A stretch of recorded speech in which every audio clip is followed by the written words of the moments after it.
हम अगर जो नाम अहमद रज़ा का। सफ़र के अंदर मस्जिद अगर होती है मुसाफिर के लिए और ऐसे में मालूम नहीं होता कि मस्जिद में इमाम सुन्नी है या नहीं, तो ऐसे में क्या करना चाहिए। तो इसके लिए पहले भी मैंने बताया है कि मस्जिद में जाने से पहले वहाँ के लोगों से मालूम कर लेना चाहिए साफ़ अल्फाजों में। कोई लोन तो लेने नहीं जा रहे हो या कर्ज़ा तो लेने नहीं जा रहे हो जो इतना शर्माने की ज़रूरत है। साफ़ पूछ ले कि मस्जिद बरेलवी की है या देवबंदी की, इमाम या देवबंदी है या बरेलवी, इस तरीके से मालूम कर सकते हैं। बहुत सारे लोग एतराज़ समझेंगे, बहुत यानी काबिल कहलाए जाने वाले लोग, अरे भाई मुसलमान की मस्जिद है पढ़ लो, दूसरे से पूछ लो। दूसरे कि अगर बिलफर्ज ऐसा मामला होता है कि आप जाके मस्जिद में बैठ जाओ या सफ़ के अंदर बैठ जाओ, उस वक्त कोई ऐसा मामला ज़ाहिर नहीं हुआ, लेकिन ये कि इमाम जब आया, जमात खड़ी हुई, आपको अंदेशा हो गया इमाम से कि मस्जिद जो है वो अहले सुन्नत व जमात की नहीं है, तो आपको उसी वक्त जो है वो सफ़ से बाहर आ जाना चाहिए और आखिर में नमाज़ फिर अपनी पढ़नी चाहिए। और अगर सूरत ऐसी है कि पहली सफ़ में हो तो भी आगे से निकल कर आ सकते हैं और जमात खड़े होते ही बाहर निकल के आ सकते हैं, तो ऐसा कर लेना चाहिए।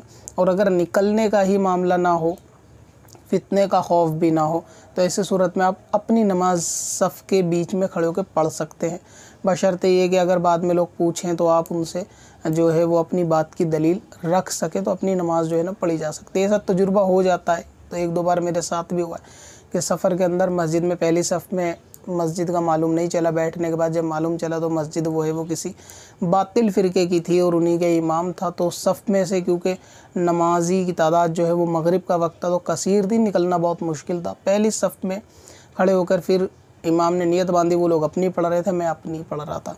और अपनी से मुराद ये नहीं होता कि आप सूरतें अपनी पढ़ो, इमाम के साथ रुकू सजदे करो, ऐसा नहीं।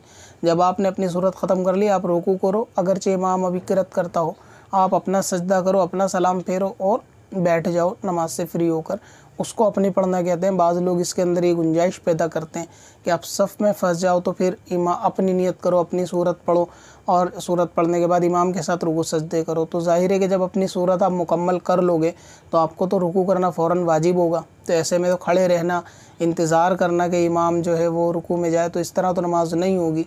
तो इसलिए रुकू सजदे से मुराद है कि अगर सफ़ के दरमियान हो, निकलना मुश्किल हो, तो फिर अपनी नमाज़ पढ़ ले जाए। जब सब लोग नियत ही बांध लेंगे तो आपसे कहने वाला कौन क्या बचेगा कि आप क्या कर रहे हो। तो इसलिए नियत बांधो, नियत बांध के अपनी सूरह फातिहा पढ़ो, अपनी सूरत पढ़ो, अपने रुकू सजदे करो और सलाम फेरो। जब तक लोग सलाम फेरेंगे तब तक अपने मस्जिद से बाहर आ जाओ। तो इसलिए नमाज बहुत ज़रूरी चीज़ है, उसकी हिफाजत करना भी बहुत ज़रूरी है। और इस्लाम मुसलमानों को, अहले ईमान को नमाज की हिफाजत पहले मकसूद होनी चाहिए और उसके बाद। और जिन लोगों का ख़्याल है कि नमाज तो किसी भी इमाम के पीछे हो जाएगी, तो ज़ाहिर है उनकी नमाज जो है वो शराबी इमाम के पीछे भी हो जाएगी, क्योंकि शराब पीने वाला भी कलमा तो पढ़ता ही है। तो जब इस्लाम ने शराबी और फासिक के पीछे नमाज़ पढ़ने से मना कर दिया, तो सोचो अक़ीदे में अगर कोई शख्स बुरा है तो उसके पीछे नमाज की इजाज़त कैसे हो जाएगी। यानी एक वो शख्स है कि जो अक़ीदे में बिल्कुल दुरुस्त है और बिल्कुल सही है, लेकिन जुआ खेलता है या शराब पीता है, उसके पीछे भी नमाज नहीं। लेकिन जो अक़ीदे ही में बुरा है तो उसके पीछे नमाज कैसे होगी। अगर लोगों को काश इतनी बात समझ में आ जाए तो फिर वही जाहिलाना बात नहीं करेंगे कि नमाज किसी के पीछे भी हो जाएगी, कलमा पढ़ना चाहिए। कलमा तो जुआरी शराबी भी पढ़ता है, तो उसको इमाम क्यों नहीं लोग बनाते, क्यों परहेज़गार इमाम को ढूंढते हैं। तो शरीयत में इमाम के लिए जिस तरह परहेज़गारी शर्त है, उसी तरीके से परहेज़गारी से ऊंचा दर्जा पहले अक़ीदों का है, ईमान का है, वो सबसे ज़्यादा शर्त है। अगर वो नहीं पाया जाएगा तो फिर नमाज नहीं। और जिन लोगों की नज़र में नमाज की कोई अहमियत नहीं, सिर्फ जाके एक एक्सरसाइज करने वाली बात है, तो फिर उन लोगों के अंदर कोई दिक्कत वाली बात नहीं है कि वो कहीं भी किसी भी इमाम के पीछे नमाज जो है वो पढ़ सकते हैं। लेकिन अगर सफ़र के अंदर हो तो ख़याल रखना चाहिए कि मस्जिद की अलामत देख ले, पूछ ले। वैसे सुन्नी मस्जिदों के अंदर तो मिराज शरीफ के झंडे वगैरह होते हैं, तो बआसानी वो पता चल जाते हैं।